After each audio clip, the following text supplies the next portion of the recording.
One of the most common clients I get when giving lessons, someone who's been playing disc golf for a little while. Maybe they play like MA3, MA2, had a little bit of success, mostly backhand player.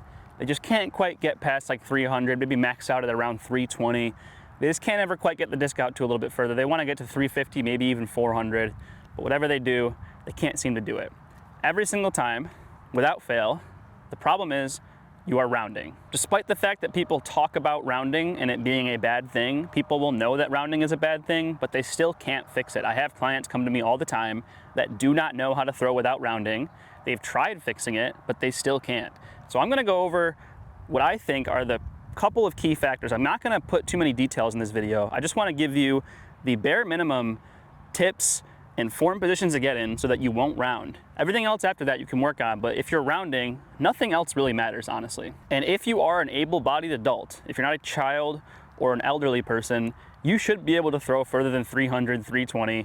And if you're not rounding, I can almost guarantee that you will. First of all, though, I want to explain why people round, not like mechanically like what you're doing that causes rounding, but like mentally, like why do people tend to round? Why do people throw this way even though it's suboptimal? And I think if you can understand why you're doing it in the first place, it may help you understand how to get out of that habit. So most of us learn how to throw a Frisbee or a disc by playing Can Jam, by playing Ultimate, just throwing around a Frisbee on the beach with our friends. And when you do that, when I've seen most people who don't really have a lot of disc sport experience, they do the classic, put the finger on the rim and kind of do one of these, this little dad backhand throw like this. And what is that? That is the elbow kind of coming back and the wrist going forward and popping the disc forward. That's what people are doing. And if you extend that to a disc golf throw, what rounding is just that. You're just doing that thing, but you're doing it through a whole throw with a run up. And so when you see people round, that's pretty much what they're doing. They're keeping their elbow tucked down, they're popping their arm out like this.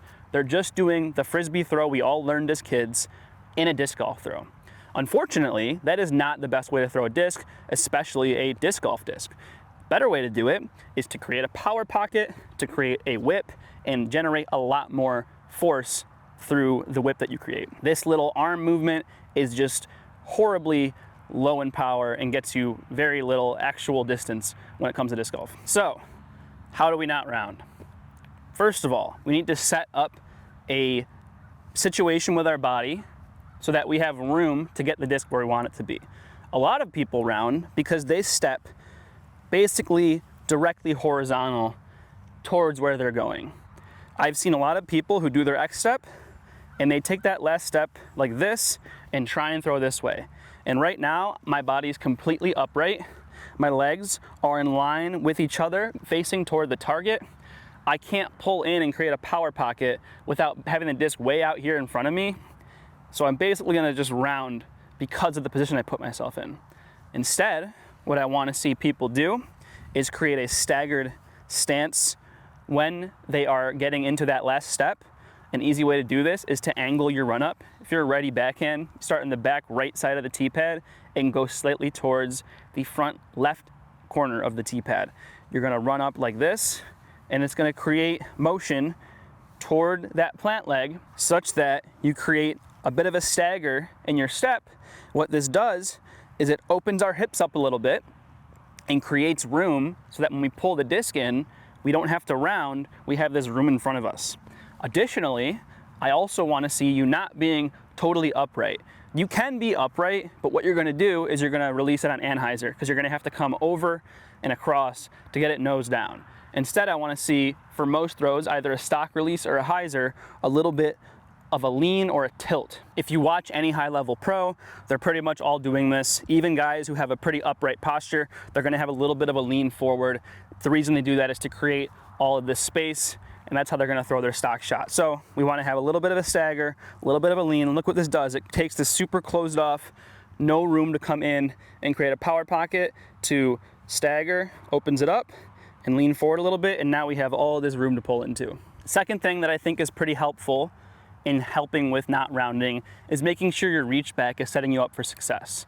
A lot of people I see reach back like this, and when you do that, you're basically just reversing the rounding motion. You're just kind of coming out and doing this, and then you're gonna just do this again. What I instead wanna see people do is have the disc, their elbow up early on in the throw. That's gonna come in later as well. And we're gonna have the disc in front of us. And as we turn, instead of like reaching across like this, I just wanna see you turn and keep the disc close. And then as the body starts to turn behind you and look backwards, the disc is gonna start to come out, but only after we start to initiate that turn. That way we're not reaching across ourselves and essentially mirroring the form that is created in rounding. Because what's gonna happen is mentally, you're gonna wanna do that same thing coming forward.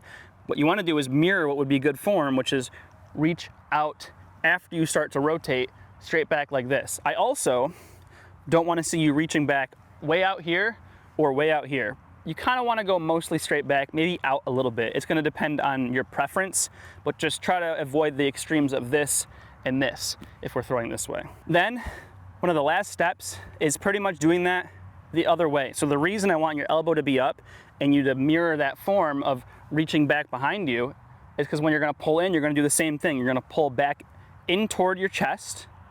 You're going to get your elbow forward. Something that I see a lot of people do is they collapse their elbow down and they pull through like this and they end up rounding. They might get their elbow up and reach back great, and then they pull through like this. I want you to think of maintaining space where you draw a line from your elbow to your armpit and then down your side. I want to see this space maintained. Even if we're throwing a hyzer, I'm never bringing my elbow down like this. I'm still creating a power pocket on a hyzer. I'm leaning to create a little bit of space, but if I'm going like a spike hyzer, the elbow is still coming forward. Maybe it's a smaller angle, but there's still all of this space right here that I'm creating. So I want you to think about not only getting the elbow up, but getting this arm off the body and creating this right angle. For most of your throws, it's going to be basically a right angle. And so when we pull forward, we're gonna, one, pull into our chest. I try to think of pulling into the right pec. Because we've created space for ourselves and our body's rotating, that space that is occupied by our right pec is gonna open up, and that's where the disc is gonna go into the power pocket. And because we're keeping this space here, when we pull our elbow forward, it stays up. And then from here, it's just the disc opens up and releases forward. There's a bit more into it, but we're only talking about eliminating rounding right now, so we're not gonna worry about that stuff. All we wanna do is get that elbow up, keep the arm off the body, get into that space that created by having a stagger and a lean, and that should create a very good power pocket and a nice explosive throw. And if you get that down and you were stuck at 300 feet, guaranteed you're gonna be throwing 350 plus within a week or two. So why don't we throw a couple of discs and show the differences between these two form techniques, the wrong rounding and the correct power pocket. Okay, so let's see that sort of pretty recognizable rounding form that we see in a lot of people that are struggling to throw a little further. This is what you don't want to be doing.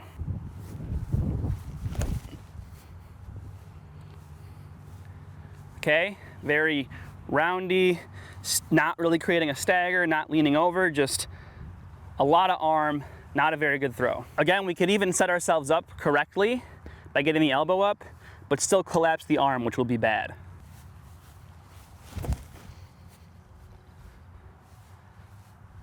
So we saw I started with everything good, but as soon as I pulled through, I dropped that elbow down, and that created kind of an air bounce, a swooshing motion, not a lot of power, not good. Now, let's correct all that. Again, just to go over, we're gonna create a stagger by running up at a bit of an angle. We're gonna make sure we're stepping out in front of ourselves a little bit, having a little bit of a lean. We're gonna do a reach back so that we're coming into our body and going out without reaching back too early or reaching across our body. And then we're gonna pull into our chest, keep our elbow up, and keep our arm off of our body. It's gonna be way more effortless, generate a lot more power, and also just probably reduce injuries, reduce strain on our arm, all that good stuff. Way more power, way more spin, a lot cleaner, just felt better. Everything about it was way better. We'll do one more.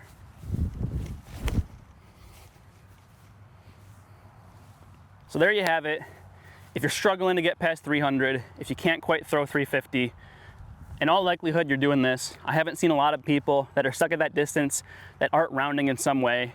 If you want to fix your rounding, you have to watch videos of yourself in slow motion. There have been many clients I've had that didn't think they were rounding because, like I said, they were starting in a great position, but as soon as they started to pull forward, they dropped that arm down.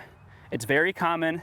And it's hard to tell, and it's hard to feel if you're not sure what you're looking for, and if you can't see it in the slow-mo. It's not gonna be as easy to see in full speed video. You're gonna have to get high frame rate, slow-mo video, and really watch you get through the motion, because you might be good and you just pull down, and then that's only a couple frames if you're watching it in full speed.